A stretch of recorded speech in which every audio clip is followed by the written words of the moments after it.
In the last video, we learned that the pressure at some depth in a fluid is equal to the density of the fluid times how deep we are in the fluid, or kind of how high is the column of fluid above us, times gravity. Now let's see if we can use that to solve a fairly typical problem you'll see in your physics class or even on an AP physics test. So let's say that I have a bowl. A bowl, let me draw the bowl. So this is my bowl.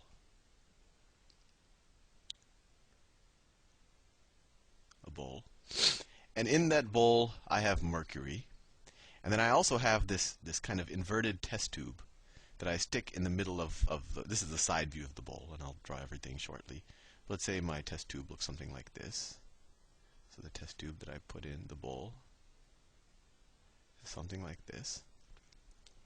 And let's say I have no air in this test tube. There's a vacuum here, but the outside of the bowl, this whole area out here, this is exposed to the air, and now we are actually on Earth. We're actually in Paris, France, at sea level, because that's kind of what an atmosphere is defined as.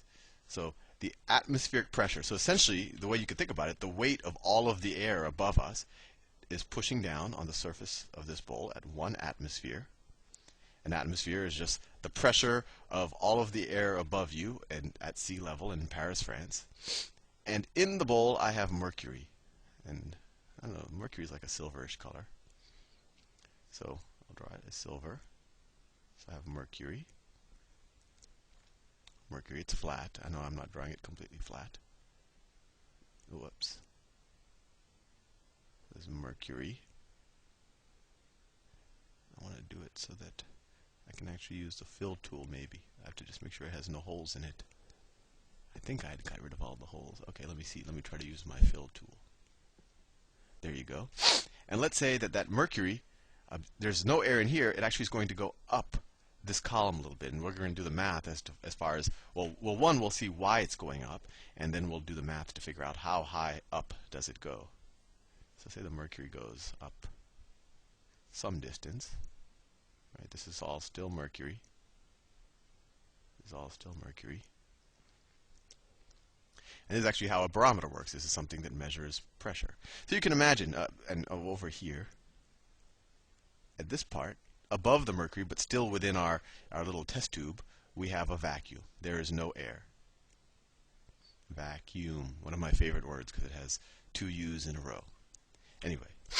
So anyway, what was I doing? Oh, okay, so we have this set up. So my question to you is, how high is this column of mercury going to go?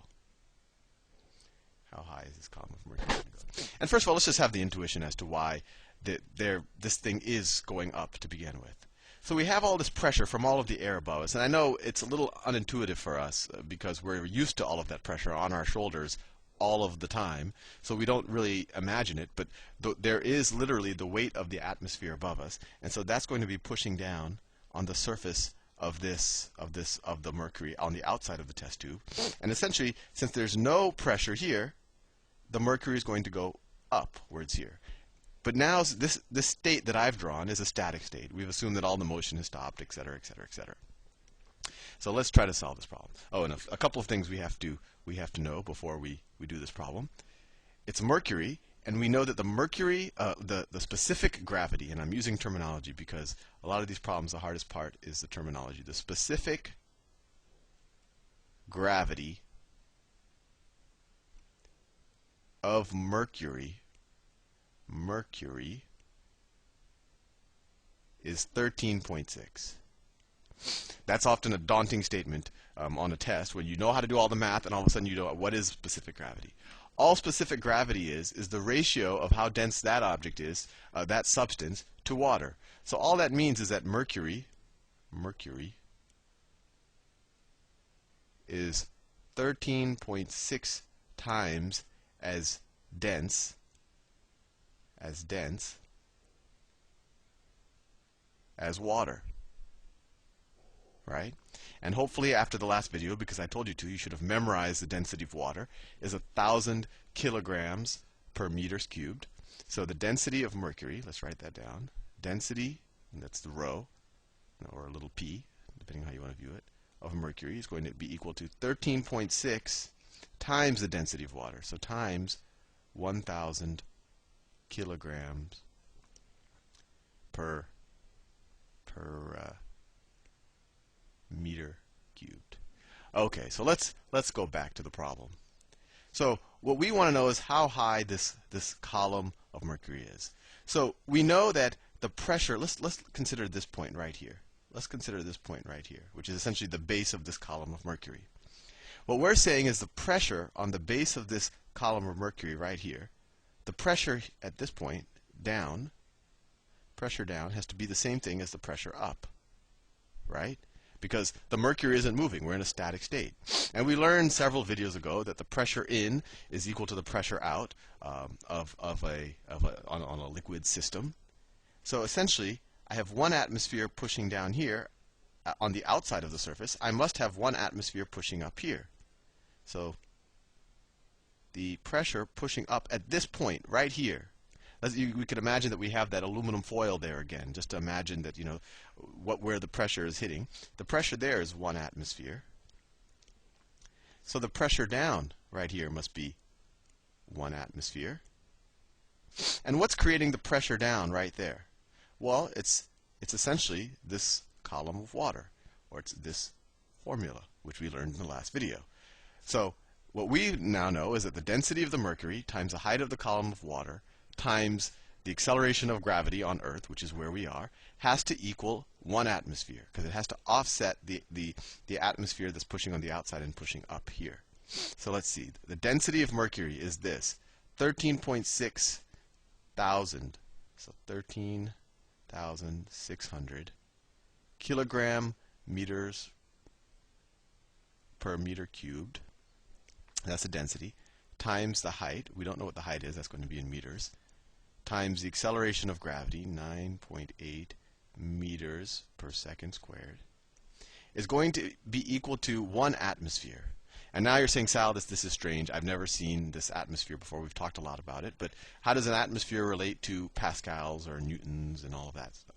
So this is something else you should memorize. 1 atmosphere is equal to 103,000 pascals. And that also equals 103,000 newtons per meter squared, right? So 1 atmosphere is how much we're pushing down out here, so it's how much we're pushing up here, and that's going to be equal to the amount of pressure at this point from this column of mercury. And 1 atmosphere is exactly this much, equals 103,000 newtons per meters squared. So let's see. Let's if we divide both sides, well, we could just do all of the math. So if we divide both sides by 13,609.8, we get the height is equal to 103,000 Newton per meter cubed over 13,600 kilograms per meter cubed times 9.8 meter per second squared. And what does that get us to? And notice, make sure you always have the units right. That's the hardest thing about these problems, just to know that an atmosphere is 103,000 pascals, which is also the same as newtons per meter squared. Now let's just do the math. So let me type this in. Well, I'll use the pointer. 103,000 divided by 13,600 divided by 9.8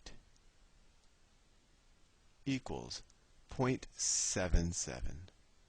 And we were dealing all with Newton. So height is equal to 0.77 meters. And you should see that the units actually work out, because we have a meters cubed in the denominator up here, we have a meters cubed in the denominator down here, and then we have kilogram meters per second squared here, and then we have newtons up here. But what's a newton? A newton is kilogram meter squared per second. So when you divide, you have kilogram meter squared per second squared. Here you have kilogram meter per second squared. When you do all the division of the units, all you're left with is meters. So we have 0.77 meters, or roughly 77 centimeters, is how high this column of mercury is. And you can make a barometer out of it. You can say, oh, well, let me make a little notch on this test tube, and that represents 1 atmosphere. and you can go around and figure out what the atmosphere, how many atmospheres different parts of the globe are. Anyway, I've run out of time. See you in the next video.